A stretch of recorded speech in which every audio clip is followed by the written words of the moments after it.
Look at this avalanche deposit. To apply the destructive scale that has been around since 1981, we're supposed to consider two questions. First, what could this avalanche have destroyed? A car? A large truck? 4 hectares of forest? Second, how many tons is the deposit? But deposit mass, even to an order of magnitude, is difficult for most of us. In this video, we'll focus on the second question, but whether a different measure of the amount of snow in the deposit, specifically deposit volume, is easier than mass. But why bother with ratings of avalanche size? Well, the destructive scale of avalanche size is one of the cornerstones of public bulletins and of avalanche forecasting. Yet when people are looking at the same avalanche, they often don't agree on the size.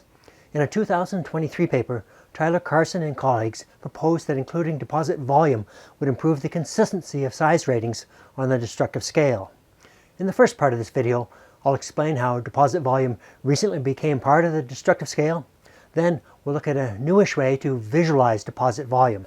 Let's start with the destructive size scale that we've been using in Canada, the US, and some other countries since the 1980s.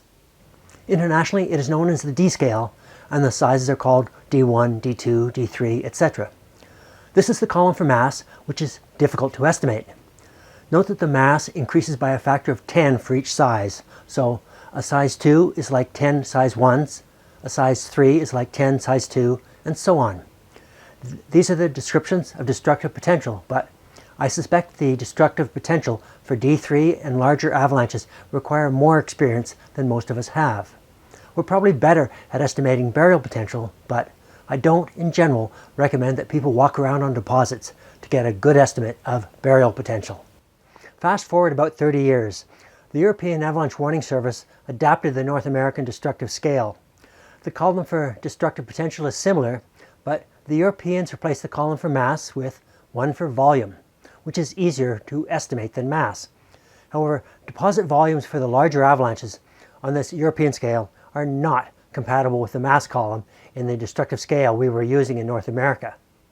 To calculate typical deposit volumes that were consistent with the mass column in the North American scale, we need typical values of deposit density for avalanches of various sizes. Peter Scherer had published a few density measurements for large avalanches.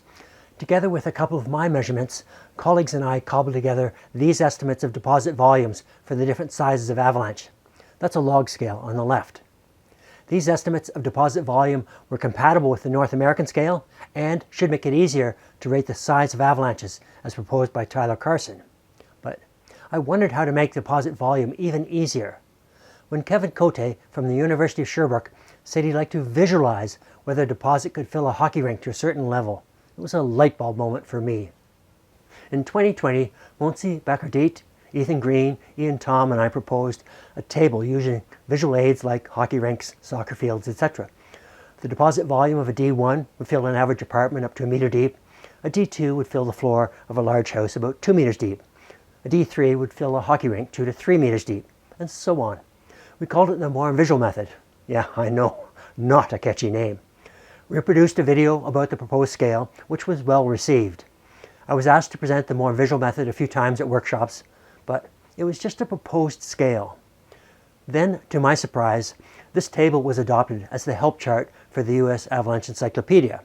So, as of 2021, there were accepted visualizations for the deposit volumes in the destructive scale. In a minute, you'll get to try out these visualizations. But remember, there were limited measurements behind the typical volumes. In the summer of 2024, the Canadian Avalanche Association updated its observation guidelines. Although they noted that more research was needed, they adopted these values of typical deposit volume.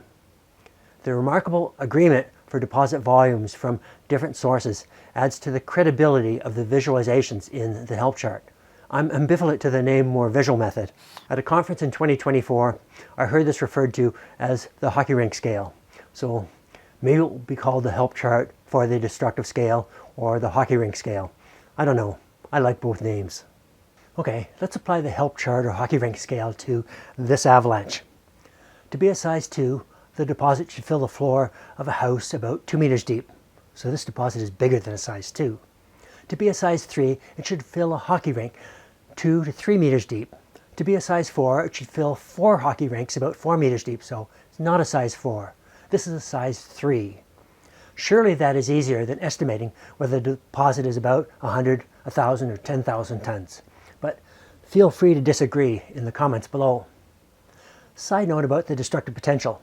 I figured the avalanche could have destroyed a car in the gully, but you may think it is more or less destructive. That's kind of the point about the help chart. Visualizing deposit volume likely gives more consistent ratings. Looking at this avalanche, I'm betting your ratings for deposit volume using the help chart will be more consistent than ratings for destructive potential. Thanks for watching.